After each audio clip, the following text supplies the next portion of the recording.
to the point with me, your man, Louie T. Welcome to the command post. You know what it is. Post up. Take command. I, of course, am your commander-in-chief, Louie T. Thank you for joining me. So, man, I got to admit, one of the things that felt like rhetoric to me, felt like, okay, show me, I don't want to hear about it. Over the years, I've become somewhat numb and jaded when someone says, oh, this guy can do this or this guy can do that. Like, you know, when we saw Ronald Rivera come in here, he's going to change the culture, right? He's a good, upstanding head coach that people respect around the NFL. And look, Ronald Rivera turned out to be a really nice guy, just like Jim Zorn did, right? But they didn't do anything here, okay? He didn't change the culture here, okay? And so when we were hearing about Dan Quinn and him being hired here potentially, and one of the draws of him coming here was supposed to be he could hire and assemble a tremendous staff. I was like, oh, okay, that's cool. Show me. I'm from Missouri. Show me. He's showing me right now, okay? Don't talk about how much you respect people. Show me why you respect them. Because you can respect a dude who ain't never done shit.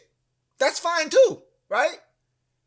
But what he's assembling right now is a bully of a staff.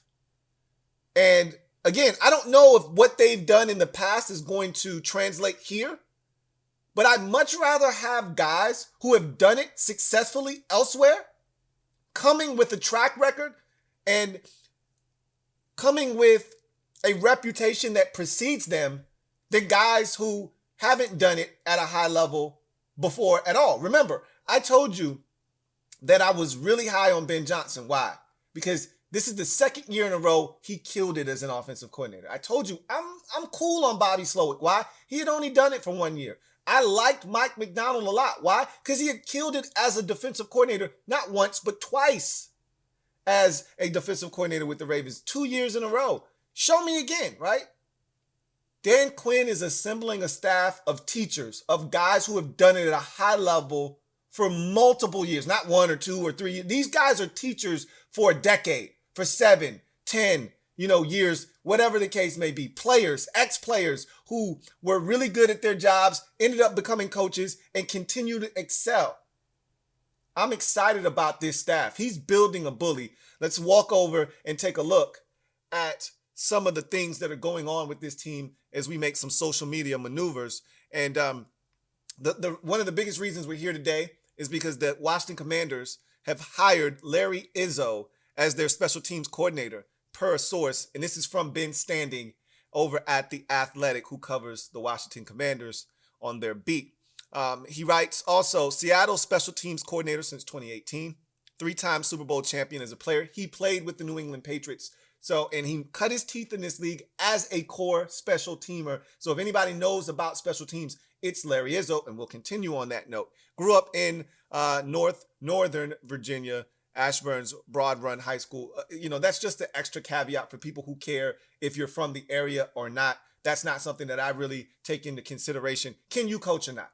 Do you have the chops or not? Larry Izzo has the chops. We continue. Al Galdi, who also covers the team, but he's more like us. He's more of a fan, has a radio show, or did have a radio show. I think he's now on Patreon, if I'm not mistaken. It has a podcast, and it's excellent. But Al Galdi writes, the Commanders' new special teams coordinator, Larry Izzo, was Seattle's special teams coordinator for the last 3 seasons. So again, this is a track record that precedes him. What has he done as his own entity? I don't want a bunch of guys that you brought with you from your last stop where you failed and they didn't get it done and you're just bringing them along for the ride because they're your boys. I don't want that. I want guys who have gotten it done in this league at a high level and you assembling that staff and building that bully here in Washington. And that's what Dan Quinn is in the process of doing. Seattle's ranking in special teams DVOA for each of the last 3 seasons. 2021, they were 5th in the league. 2022, they were 4th in the league. 2023, they were 8th in the league. And he continues, Dan Quinn is slaying it with this staff. This is another tremendous hire. And I saw someone who went up on the Washington site and they were looking at the staff, and it's still a lot of the old staff from Ronald Rivera, and he's like, what's going on with this staff? Why is so many holdovers from Rivera staff? I'm like, bro, they haven't made the moves yet. The site reflects people who still haven't been either terminated or they haven't found someone to replace them to take their jobs. So they're still on the team website. Like, don't go off of that. I've already told you how I'm going to approach this. And you're free to adopt this methodology if you'd like. If not, you can continue to just wait and see what happens.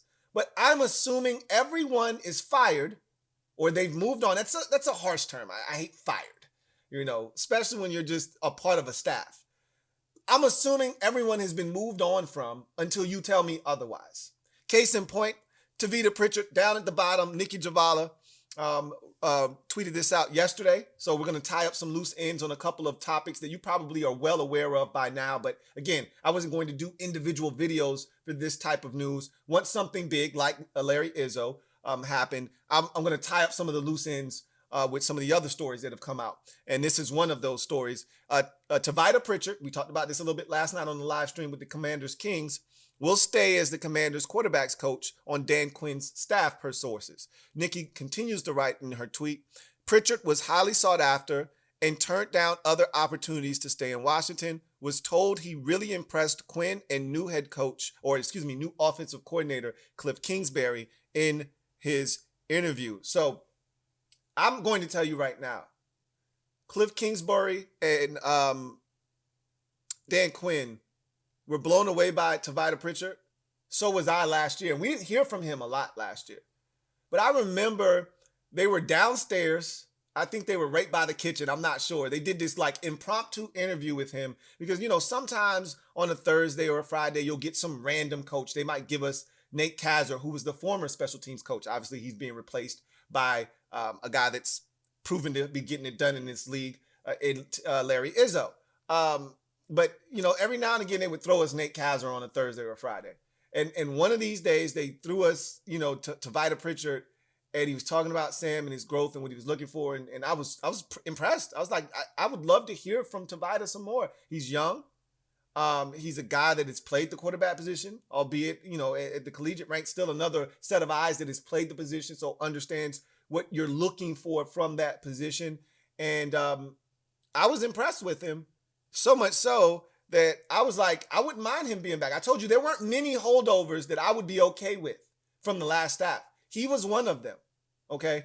I wouldn't have minded if they brought him back, and they are bringing him back. So the reason I bring this one up, though, is because we talked about Brian Johnson yesterday.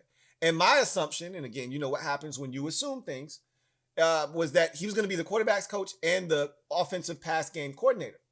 Well, if they're bringing back Tavita Pritchard, clearly he's not going to be the quarterback's coach, but they said he was going to have a prominent role. So my understanding, and now I don't have to guess anymore, is that he's going to be the offensive pass game coordinator.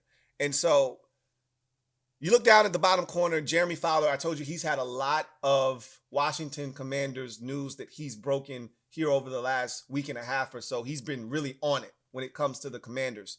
And Fowler writes, this will likely be pass game coordinator role and should be done soon, I'm told. He's talking about Brian Johnson. He continues, big get for Dan Quinn. Johnson is good with quarterbacks, and Philly finished top 8 in total offense and points last year. So I'm less concerned with how Philadelphia did on offense last season because it sputtered out of control and it didn't end well. That's part of the reason why he's looking for work right now. I'm more concerned about what he's done over the life of his career, whether him playing the quarterback position, coaching quarterbacks, getting the most out of that position. And again, when the Eagles went to the Super Bowl, when the Eagles were one of the best teams in football in 2022, and Jalen Hurts almost won the MVP, nobody was complaining about Brian Johnson. As a matter of fact, that's part of the reason he got the promotion to offensive coordinator. They thought it was a natural progression. It just didn't work out. So I love the fact that he's on this staff, and he's going to be the pass game coordinator offensively. Again, these weren't specified roles. Some of you are trying to convince me that we had these roles in previous years, and maybe that is the case, but it wasn't filled by one guy in particular. We would take the defensive line coach and also make him the run game coordinator, and that's okay, but I would prefer to specialize that role. You just focus on being the run game coordinator. You can jump in and help coach up the running backs, or you can coach up the offensive line. You can jump in there and help. You can jump in as a defensive run game coordinator and help the defensive line and help the linebackers with their keys and all of that stuff. But I want you to focus in on being the run game coordinator. And all he's going to be tasked with doing here, obviously he's going to help with the quarterbacks, but all he's going to really be tasked with doing here is setting up the pass game offensively. And that's what I want him to focus in on. And I think this is going to be a nice individualized role for him. So I love that. Speaking with individualized roles and sticking with that theme, I talked about Jason Simmons, a guy that Dan Quinn put in a request for about 3 or 4 days ago. And, we hadn't really heard any follow-up from that until yesterday. Well, we got confirmation yesterday. Jeremy Fowler, again, I told you he's been all over the Commanders here of late, says Commanders are hiring Raiders defensive pass game coordinator Jason Simmons for the same role, per source. Simmons helped develop young corners Jair Alexander, Dante Jackson, and Jack Jones over the years. Raiders ranked 9th in scoring defense last season. So again, another specialized role for a guy to just focus in on that, right? Like, keep the main thing the main thing. I don't want guys being spread too thin. I want you to focus on your job in particular. That's another one of these positions that we didn't hear about. I didn't hear about defensive pass game coordinator. Maybe that position existed in Washington the last 3-4 years. I just didn't hear about it, okay?